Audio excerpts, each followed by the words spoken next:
Hello guys, andito tayo ngayon para i-demonstrate yung bago nating feature,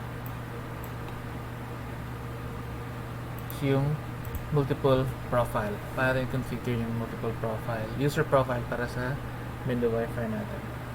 So first, connect muna natin yung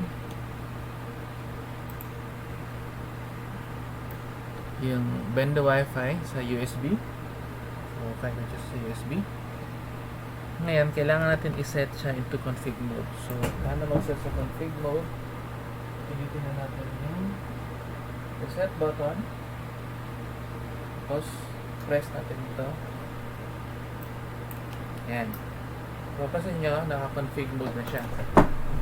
Pag naka-config mode na, pwede natin i-open yung file loader natin. Connect tayo.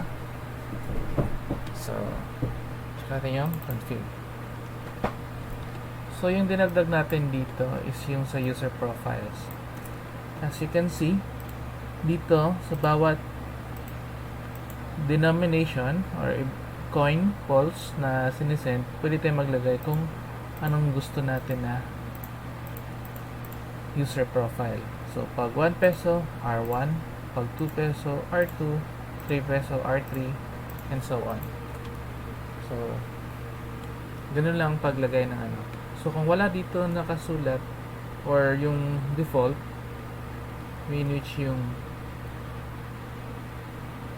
naka per coin natin na 12 minutes, yung gamitin niya is itong hotspot profile na default.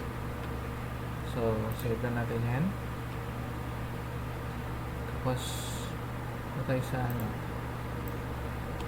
hotspot Vendo. Create tayo ng profile natin na ito yung R4 sa R5.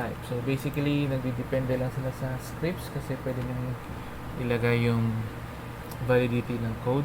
So, di ba rin yung nilalagay para, for example, pag 1 hour lang yung hinulog niya, yung validity namin is 1 day. After 1 day, matatanggal na siya.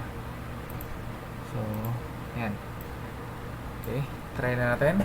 Tapos, reset na natin siya.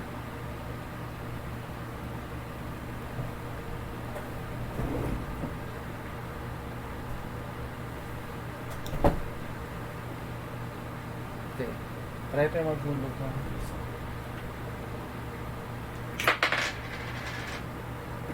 So, yung piso natin is equivalent siya sa R1, di ba? So, check natin yung users. Click natin. Create siya ng bagong user. Naka R1.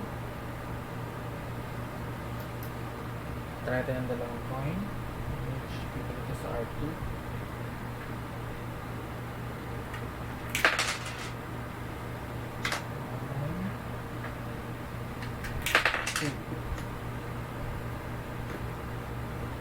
Pinit natin.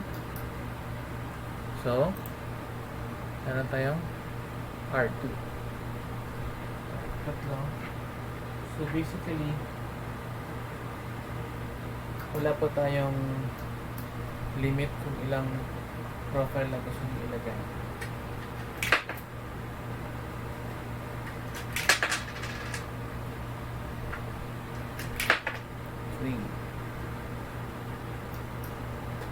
So, sabihin mo, create siya na user na may user profile na R3. So, ganun lang po guys. Thank you.